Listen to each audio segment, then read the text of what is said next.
Ito, may nabasa kasi ako dun sa profile. Tama ba ito na dun na after a few days, may kalandian ka ng ibang lalaki, tapos may jowa ka na agad? May jowa na po ako. Ha? April 7 po, nagkakausap po kami nung nakilala ko. Tapos April 10, naging official po kami. Teka, April 1. Kailan kayo naghiwalay? April 1? April 1. April 1. Yes po, April 1. April 1, tas April 7, may jowa ka na. Alam ko na bakit. Di aya ka kumain lugaw, no? Hindi po. Akala niyo ba wala kaming problema? May mga problema din kami, ha? Mas masarap po yata yung lugaw na kakainan nila eh. Ano na? Mas masarap po yata yung lugaw na kakainan nila. Oh, lala! My God! Panulubat na. April 1, nag-walk out Oo. dahil sa lugaw. Sinuyo ng 1 week. April 10, may May boyfriend iba na na. siya. Oo, sinuyo After ng 1 9 week. days. Tapos April 10, After may 9 days, may pasyam. Bakit nagjowa ka agad bigla-bigla, Laika?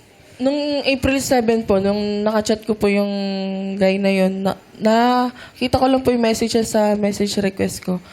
Siyempre, parang sa akin, wala na po kami. Para sa akin po talaga, wala na po talaga kami. Tinuldukan ko na po. Hindi, ang ano namin kasi parang ang bilis mo makamove on. Hindi, ang bilis yung mag-decision in life, ha? Kasi yung kanilang first meeting, Oo. sinama niya na sa bahay. Nagkayakapan na, tapos after a while, umuwi na sila kay Brian, nag-live-in na sila. Ano yan? Tapos, nag-outing, kumain ng lugaw, lumayas na siya. Tapos, Iwalay. mabilis kang magdesisyon. Opo.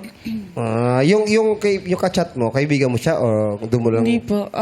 Mabilis po kasi akong ma-attach pag sa mga pag mabait ka. Mabait po siyang tao. Saan mo siya nakachat? Paano mo? Para siya? Sa message request ko po, nag-chat po siya sa akin.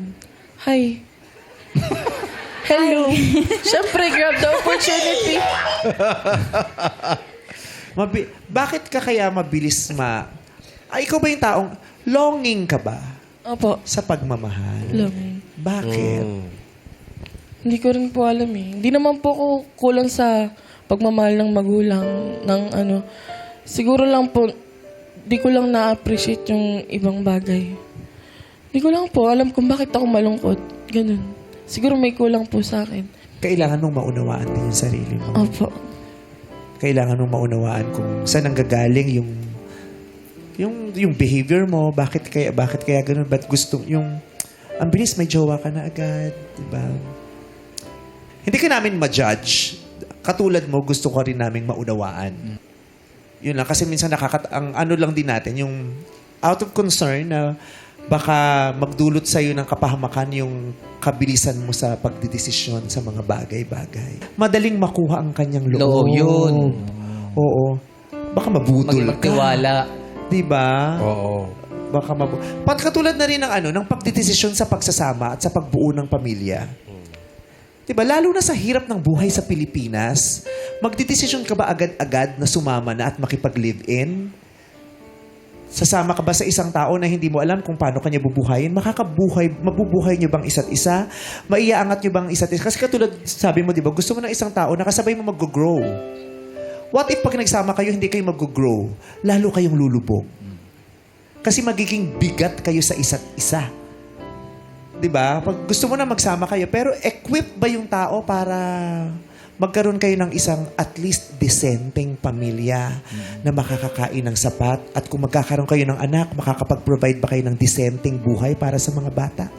Masasabi mo ba sa bata yun pag nagkaanak siya at hindi nakapag-enroll na-in love kasi ako na-fall ako agad Diba? Yung mga ganong desisyon, kasi ulitin ko, ang hirap ng buhay sa Pilipinas, diba? Ang daming batang naghihirap at ang daming batang lumalaki na ang baba ng edukasyon nang may kinalaman ang kahirapan.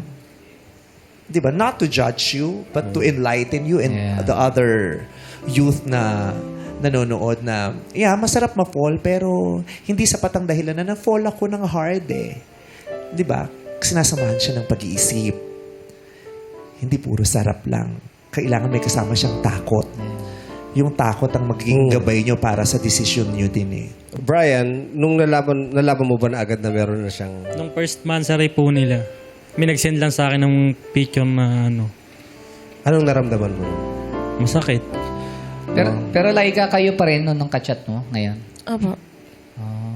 Buti pinayagan kanyang mag-guest dito kasama si Brian. Okay naman po. Nagkita na kayo? Opo. Nakikita na po Mas kami. kasama na rin kayo? Hindi po. Nandun po siya sa family niya. Ba't hindi kayo nagsasama pa? Hindi ka na-fall ng hard katulad kay Brian? Ano po, mas naging wise po ako. Very good. Mas naisip ko po na wag agad-agad. Na tingnan muna natin kung paano tayo mag-work. Natutunan ko rin po na wag agad-agad mag-desisyon sa mga ganong sitwasyon ulit kasi ayoko nang mangyari. Na maubos ako ulit. Kagaya nung ginawa ko po sa kanya. Very good. I'm proud of you. I am proud of you.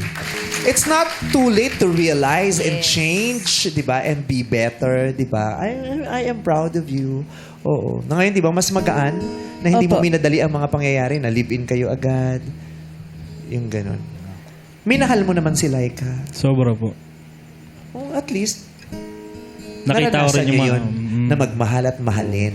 Di ba? At yung, ang maganda dyan, marami kayong natutunan. Magiging mas kayo, mas malalakas na mga tao pagkatapos niyan. At hindi naman natin alam, di ba, kung saan tayo dadali ng kinabukasan. Love will always find a way.